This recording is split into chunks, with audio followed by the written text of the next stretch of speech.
ஸ்தோத்திரம். இதோ கல்வாரி சிலுவையில இருந்து ஒரு கதறலின் குரல் கேட்கிறது. என் மகனே, நீ இந்த கல்வாரி சிலுவை அண்டை வருவாயாக என்று இயேசு தன் ஆணிகள் பாய்ந்த கரங்களை விரித்து அழைக்கிறார். நாம் இந்த அழைப்பின் சத்தத்தை கேட்டு நாம் அதற்கு கீழ்ப்படிந்து கல்வாரி சிலுவை அண்டை வந்தால் 1 அவருடைய குமாரன் ஆகிய இயேசு கிறிஸ்துவின் ரத்தம் சகல பாவங்களையும் நீக்கி நம்மை சுத்திகரிக்கும் என்று வாசிக்கிறோம். நாம் இந்த கல்வாரி சிலுவை அண்டை வரும்போது நம்முடைய இயேசு கிறிஸ்துவின் ரத்தம் நம்மை தொடும். அப்பொழுது நமக்கு ஒரு புதிய வாழ்க்கை கிடைக்கும். நாம் இப்பொழுதே இந்த கல்வாரி சிலுவை அண்டை வருவோமாக. இந்த தியானத்தோடு நாம் இந்த பாடலை பாடுவோம்.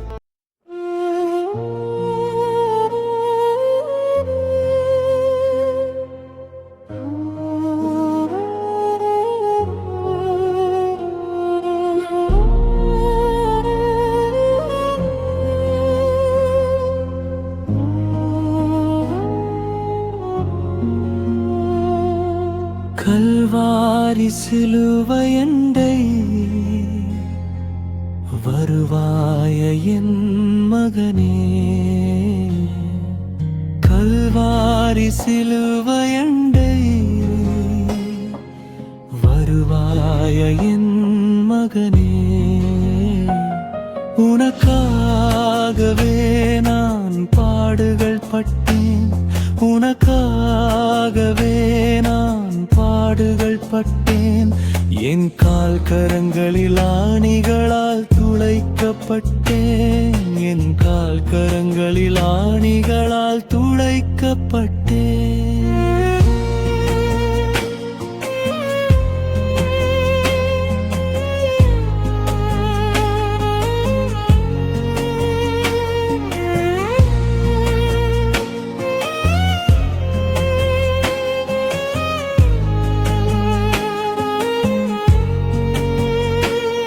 என் தலையிலே முள்முடியும்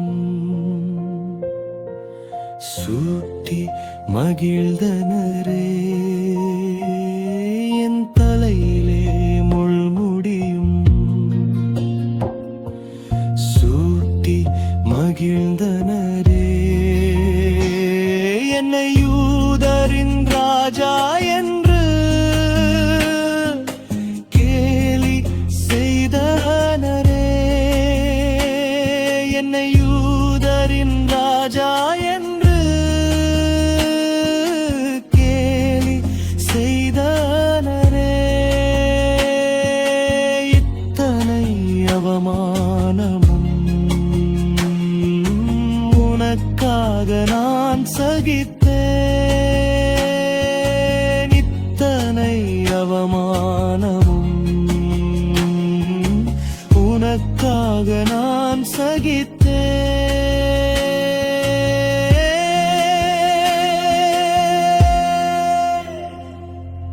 கல்வாரி சிலுவையண்டை வருவாய என் மகனே, கல்வாரி சிலுவையண்டை வருவாய என் மகனே, உனக்காகவே நான் பாடுகள் பட்டேன், உனக்காகவே நான் பாடுகள் பட்டேன், என் கால் கரங்களில் ஆணிகளால் துளைக்கப்பட்டேன், என் கால் கரங்களில் ஆணிகளால் துளைக்கப்பட்டேன்.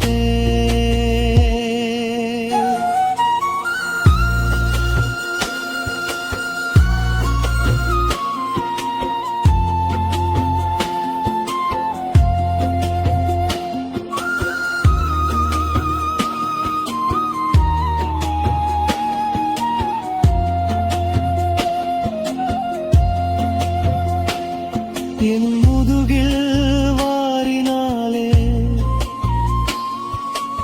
என்னை அடித்தார்களே, என் முதுகில் வாரினாலே என்னை அடித்தார்களே, என் தேகம் கிழிக்கப்பட்டதே, இது யாருக்காக? என் தேகம் கிழிக்கப்பட்டதே,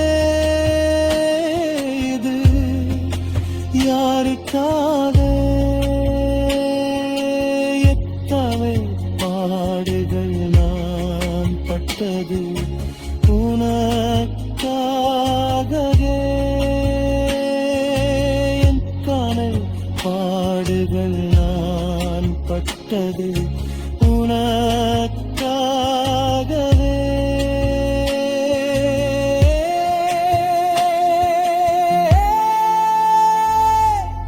கல்வாரி சிலுவையண்டே வருவாயா என் மகனே. கல்வாரி சிலுவையண்டே வருவாயா என் மகனே. உனக்காகவே நான் பாடுகள் பட்டேன், உனக்காகவே நான் பாடுகள் பட்டேன். என் கால் கரங்களில் ஆணிகளால் துடைக்கப்பட்டேன், என் கால் கரங்களில் ஆணிகளால் துளைக்கப்பட்டேன்.